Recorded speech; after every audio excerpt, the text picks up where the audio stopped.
and western coastlines.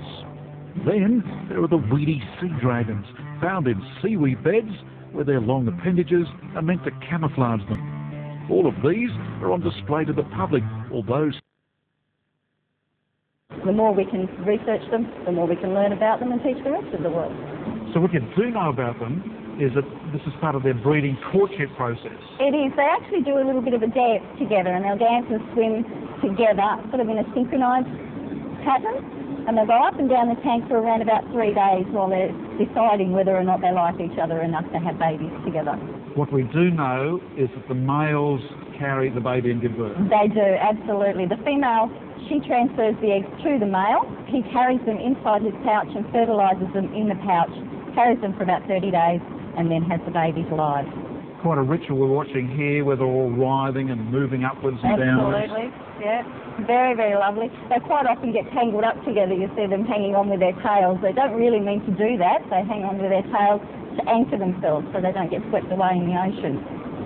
So feeding time? Feeding time, yes. They love their feeding time. They'll all come over to the front here.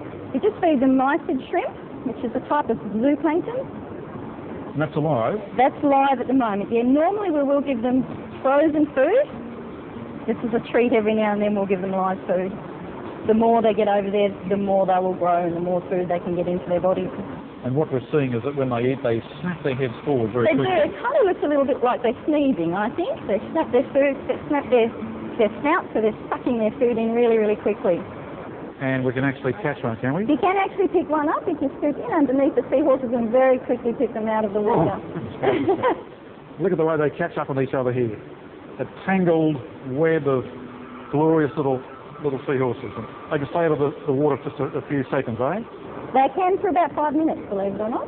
Now these young ones are massive here, not quite fully grown yet. Not quite, no. At 18 months they are fully grown. These ones range between about 6 months to up to 18 months. What happens to those seahorses you breed? Most of them will head off to the University of Tasmania or the Maritime College for research purposes. The more we can learn about seahorses, the more we can learn how to protect them out in the wild.